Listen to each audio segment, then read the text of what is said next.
Imagine. The year is the 9th century. Wars, plagues, and endless famines haunt the continent of Europe like a ghost. Everyone lives in fear, because in those days, life was an uncertainty. No one knew what the next day would bring. Yet, in the midst of all this chaos and darkness, a single power rose as the very center of everything: the Roman Catholic Church. The Church was not merely an institution of faith. It was the largest landowner of the era. It held vast estates, countless monasteries, and fertile fields. This made it not only a spiritual authority, but also the greatest feudal lord. The Church collected its own taxes, held trials in its own courts, and even fed its own armies. A king's word could be disputed. An emperor's decision could be questioned. But the authority of the Church was undeniable. Even kings knelt before it. At the very peak of this power stood the Pope. The Pope was not only the spiritual leader of Christians, he was a statesman, a kingmaker, holding the fate of Europe in his hands. The most striking example came in the year 800, when Pope Leo III crowned Charlemagne, king of the Franks, as Holy Roman Emperor in Rome. This event reinforced the belief that the Pope held divine authority to appoint and legitimize even the mightiest rulers. A crown placed by the Pope could dethrone a monarch, or grant him sacred legitimacy. Rome itself was the heart of this power. To walk its streets was to wander in a labyrinth where thousands of years of pagan past intertwined with the new Christian faith. Yet what made Rome so important was the belief that the tomb of St. Peter, one of the founders of Christianity, lay there. This sacred site gave the papal throne unshakable legitimacy. For this reason, great dynasties of the time, like the Carolingians and the Ottonians, were forced to maintain close ties with the Church. Sometimes these ties brought alliances. The Pope could oppose an emperor, excommunicate a kingdom, or declare a crusade that would draw all of Europe to his cause. Excommunication, being cast out of the Church, was among his greatest political weapons. When a king was excommunicated, his subjects were freed from the duty of obedience, and this could even lead to the collapse of a kingdom. And it was in this very world, this sacred, brutal, male-dominated world, that one of history's greatest mysteries was about to unfold. A woman daring to claim this holy seat, the throne of St. Peter. This was not just a lie, but the beginning of a secret that would alter the course of history and endure for centuries. The world of the Middle Ages was a cage for women. Even if a woman was born into a noble family, her future was usually predetermined. She would either be traded like property through a good marriage, or be confined within the walls of a convent, dedicating her life to God. The greatest virtues assigned to them were loyalty, obedience, and piety.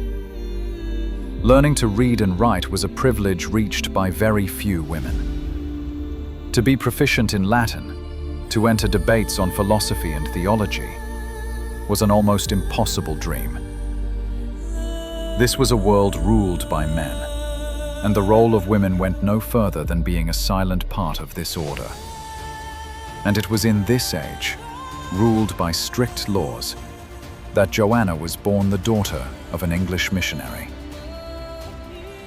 According to legend, she grew up in Mainz, Germany, where her father was stationed in an intellectual atmosphere. The monastery library became her refuge. There, among the dusty pages of manuscripts, she discovered a forbidden world. Her passion for Latin, theology, and philosophy set her apart from all her peers. Instead of submitting to the rules that dictated her destiny, Joanna chose to carve her own path. There was only one way to advance her knowledge and sharpen her mind: to live as a man. This was not an adventure, but a struggle for survival. To disguise herself as a man meant far more than changing clothes. She had to lower her voice, harden her walk, and suppress every trace of feminine delicacy. At every moment, she lived with the danger of being exposed by the smallest mistake. Yet this dangerous game gave her the freedom she longed for. First she went to Cologne, then Athens, and finally settled in Rome, the holy center where all scholars gathered. From then on, she was Ioannis Anglicus, the learned priest. In Rome, Joanna met the love of her life. He was a young cleric who knew her secret and admired her intellect. This man was not only a lover, but also Joanna's greatest supporter and mentor. Their relationship was far more than the romance of that age. In their secret meetings, they shared not only words of love, but debates on the greatest philosophical questions, from Plato to Aristotle, from St. Augustine to Thomas Aquinas. Together they questioned the dogmas of the Church, seeking to unravel the mysteries of the world. Their union was not merely between two people. It was the symbol of a forbidden intellectual rebellion. Their devotion to one another was like a whispered resistance, hidden behind the walls of the church. As Joanna deepened both in love and in knowledge, she became wiser and more learned than all those around her. Her rise was the first sign that a woman in disguise could open doors once forever closed to her.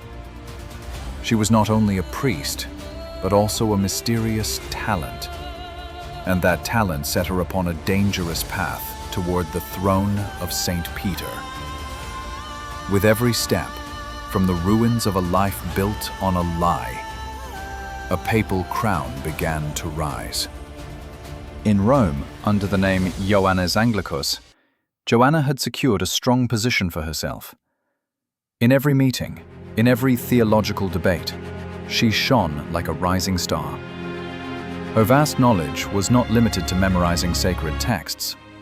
She understood their spirit and could produce logical and compelling solutions even to the most complex theological disputes of the age.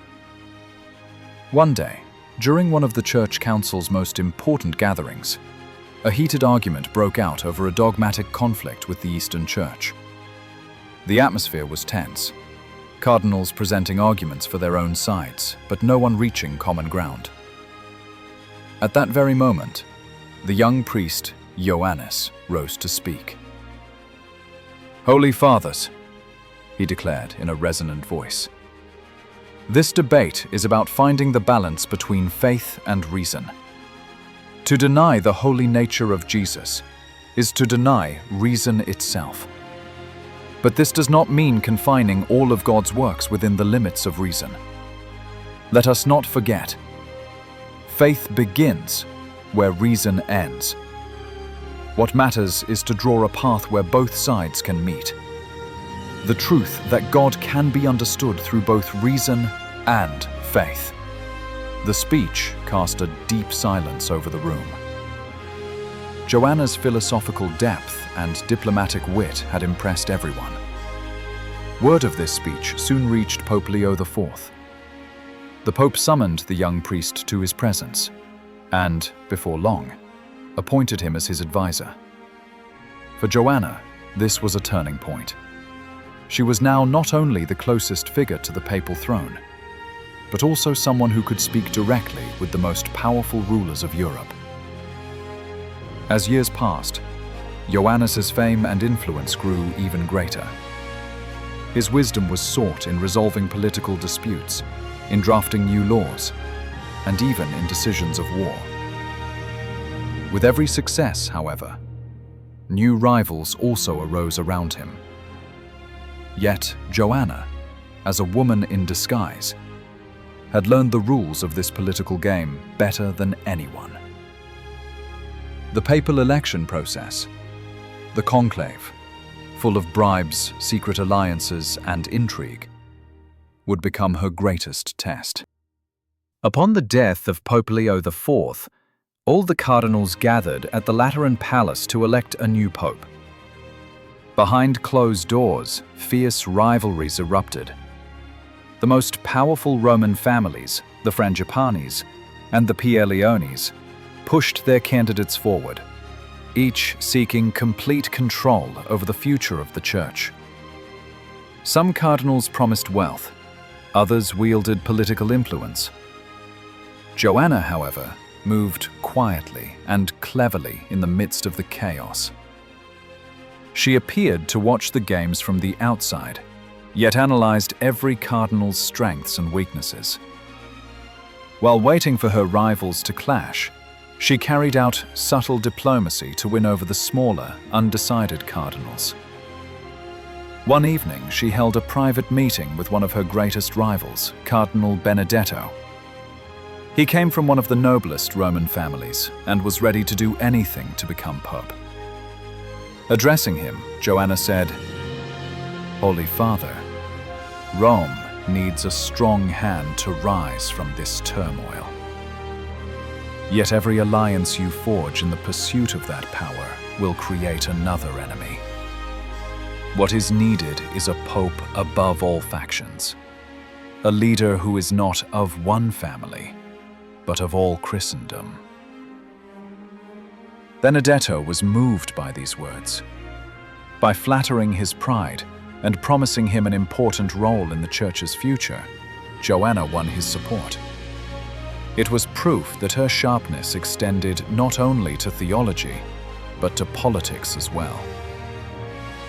Eliminating her rivals one by one, Joanna still felt hesitation even during the vote. On the faces of the cardinals, there was both suspicion and admiration. None knew her secret, yet all recognized that her wisdom and diplomatic skills were far beyond those of an ordinary cleric. In the end, her reputation and intellect outweighed all doubts. When the voting was complete, one cardinal announced in a loud voice, "Our new pope, Ioannis Anglicus." In that moment, one of history's greatest secrets ascended to the holiest of thrones. A woman, disguised as a man, sat upon the chair of St. Peter, her life built on lies. Amid the applause of the cardinals and the cheers of the people, Joanna's heart beat with both joy and deep fear. She could hardly believe she had succeeded. Yet she knew she had reached the most dangerous height of the game. That moment was a triumph, and also the herald of an approaching catastrophe.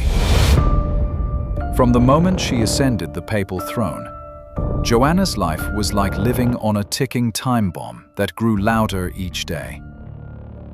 The life in her womb was not just a child. It was the physical proof of her greatest secret. Every pang, every sudden movement stoked her fear of exposure. Her heart beat with the paranoia that someone might discover her true identity at any moment. The wide folds of the papal robe and mantle at first helped her conceal it. But as the final months of pregnancy came, she had her robes made looser, rarely left her chamber, and avoided the crowds. Every step was measured, every word chosen with precision. The weight of the Holy Office and the deadly secret of a woman sitting upon it pressed upon her shoulders with unbearable force. This psychological strain stood in sharp contrast to the joy of the Easter festivities. The streets of Rome rang with the cheerful shouts of thousands. Church bells tolled without pause. Priests sang hymns. While the people celebrated one of their holiest feasts, their joy was a cruel echo of the storm inside Pope Joanna. The hymns and the jubilant music rose from the crowd like whispers in her ears.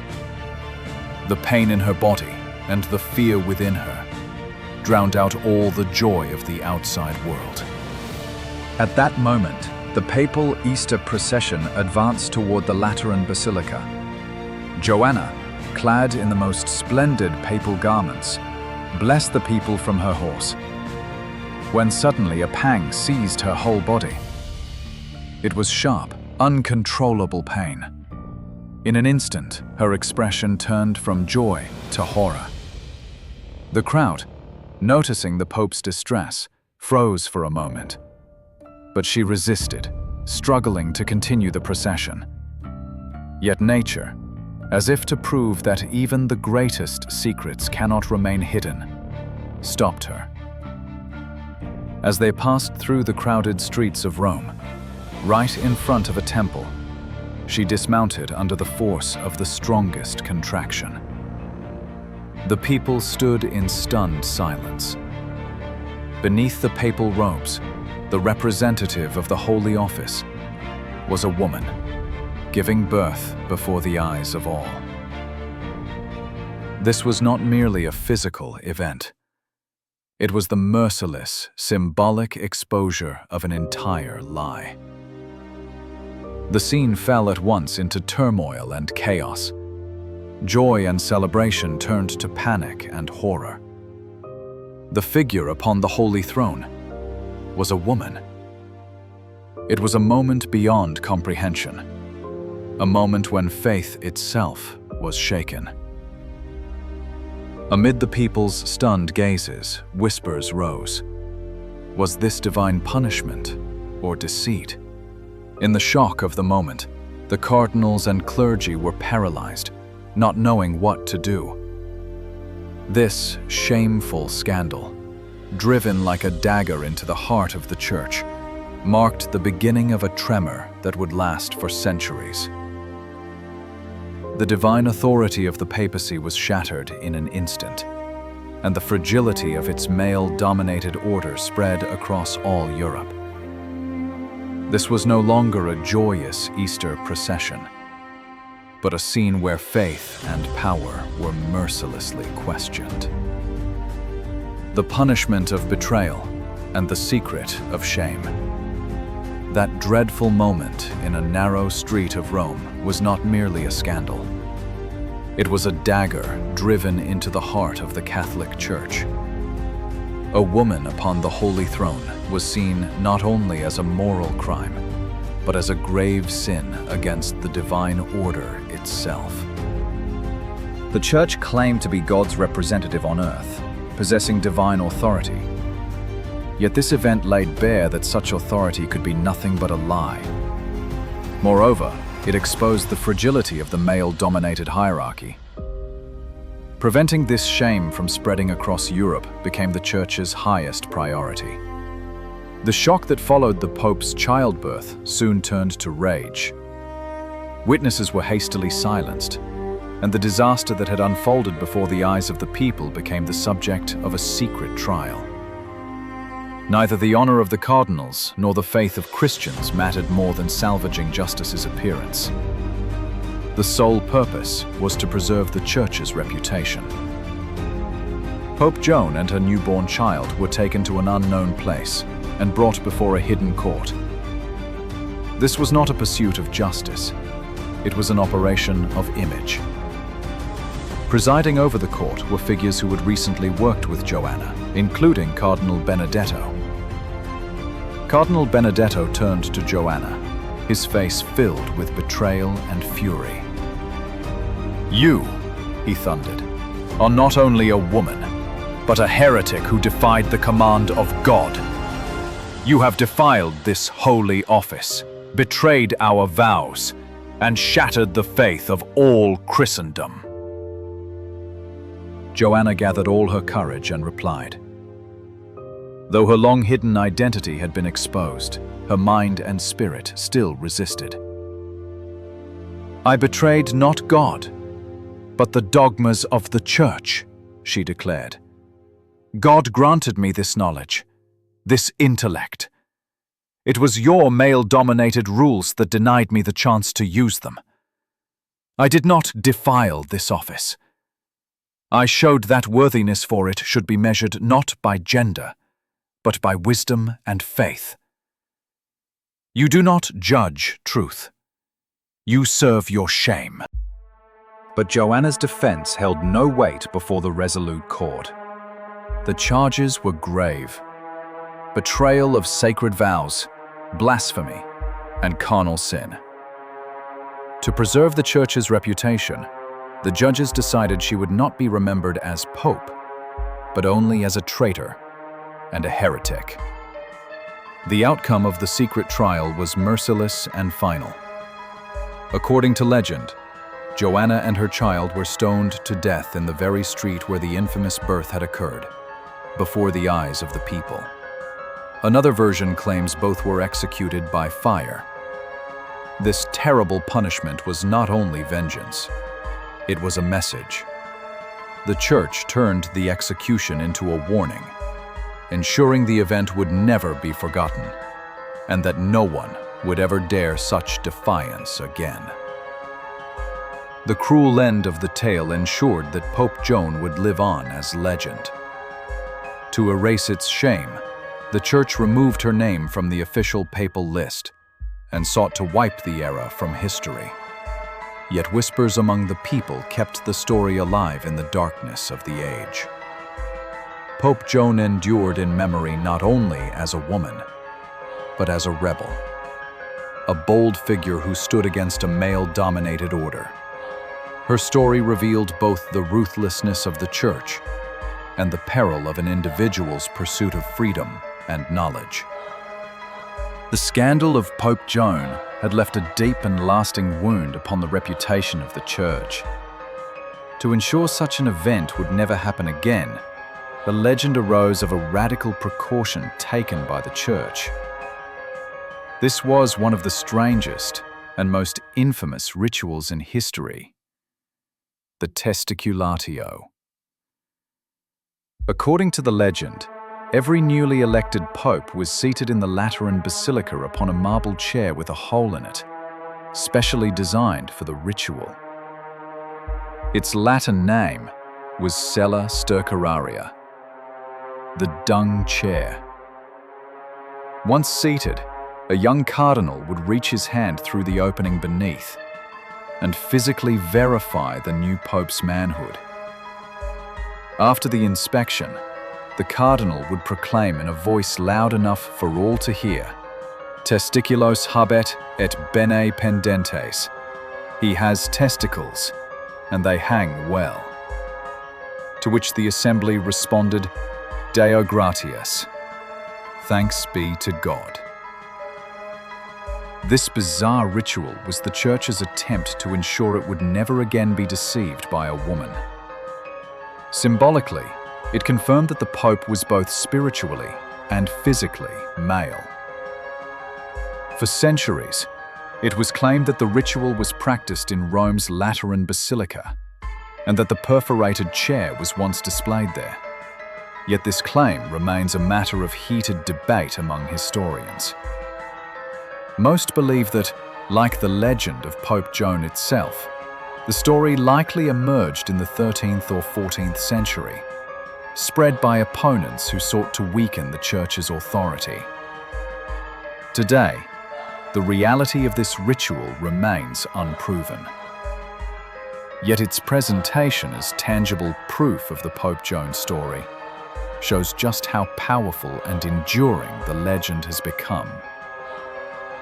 The shame born of a lie echoed for centuries, manifesting itself in so strange a tradition, like a whisper carried from the dark corridors of history. So then, did Pope Joan truly exist? Historians in the Vatican argue that this tale is more legend than historical truth. In the official papal records of the 9th century, there is no mention of a figure named Pope Joan. The first written account of the story appears nearly 4 centuries later, in the 13th century. This supports the theory that the tale was likely invented by opponents of the Church, seeking to undermine its authority. Yet despite all doubts, the story of Pope Joan has been told for centuries. Why? Because it is more than legend. It is a symbol of a universal lesson. She embodies the rebellion of women, struggling to exist, to claim knowledge and power within a male-dominated world. She reflects those who dared the impossible and the forgotten voices buried in the dark pages of history. Perhaps in the end, it does not matter whether the story is true. For as a legend, Pope Joan shows us not history itself, but what is possible, and how courage, in every age, writes its own tale.